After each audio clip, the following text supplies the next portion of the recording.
கர்த்தராகிய இயேசு கிறிஸ்துவின் நாமத்தினாலே நான் உங்களை வாழ்த்துகிறேன். இந்த ஆசீர்வாதத்தின் விடி என்று சொல்லக்கூடிய நிகழ்ச்சியில் இந்த காலை வேளையிலே உங்களை சந்திப்பதில் மிகுந்த மகிழ்ச்சி அடைகிறேன்.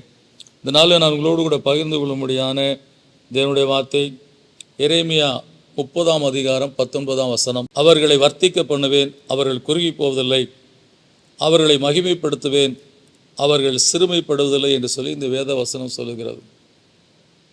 கர்த்தரை தெய்வமாய் கொண்ட ஜனம் பாக்கியம் உள்ளது. இது தேவனுடைய வாக்குத்தத்தம். அப்படி கர்த்தரை நாம் தெய்வமாய் கொண்டு வாழக்கூடிய இந்த வாழ்க்கையில் நிச்சயமாய் நீங்கள் குறுகி போவது கிடையாது. கர்த்தர் உங்களை வர்த்திக்க பண்ணுவார்.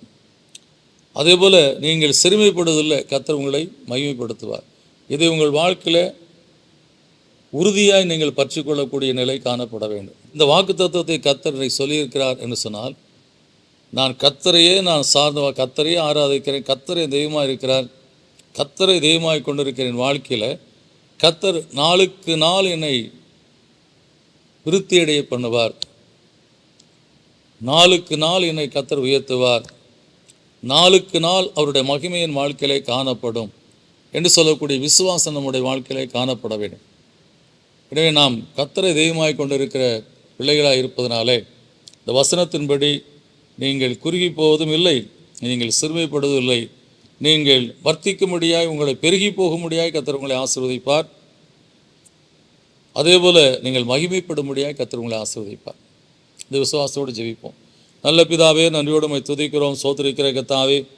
கர்த்தாவே, உம்மை நாங்கள் தெய்வமாய் கொண்டு இந்த பூவுலகில் வாழும்போது எங்கள் வாழ்க்கையிலே கர்த்தாவே நீர் எங்கள் குறைவுகளை எடுத்து போட்டு நிறைவுகளை கொடுக்கிற தேவன். நாங்கள் குறைவுகள் இருக்கும்போது தான் உம்முடைய சமூகத்தில் வந்து உம்மை தெய்வமாக நாங்கள் ஏற்றுக்கொண்டு உமக்கு நாங்கள் ஒப்பு கொடுத்து அந்த நாள் முதல் நாங்கள் கண்டு சொல்லி பயபக்தியாக கர்த்தரே தெய்வம் என்று சொல்லி நாங்கள் வாழ்ந்து கொண்டு இருக்கிறோம். எனவே இந்த வாழ்க்கைக்குள்ளாக நாங்கள் வந்த பின்பாக எங்கள் வாழ்க்கையை வர்த்திக்க பண்ணுகிற தேவன், எங்கள் வாழ்க்கையை குறுகி போக பண்ணுகிற தேவன் அல்ல. அதுபோல் எங்கள் வாழ்க்கையை மகிமைப்படுத்துகிற தேவன், எங்கள் வாழ்க்கையை கர்த்தர் சிறுமைப்படுத்துகிற தேவன் அல்ல. இந்த விசுவாசமான நிலையில் உங்களுடைய சமூகத்தில் காணப்பட்டு நான் கர்த்தரை தெய்வமாய் கொண்டிருக்கிறேன், கர்த்தர் என்னை வர்த்திக்க பண்ணுவார், கர்த்தர் என்னை மகிமைப்படுத்துவார் என்று சொல்லி கர்த்தாவே உமக்குள்ளாய் கர்த்தாவே விசுவாசத்தோடு உம்மை நோக்கி பார்க்க உங்களுடைய பிள்ளைகளுக்கு இந்த நாளில் பலன் கொடுத்துருவோம்ப்பா.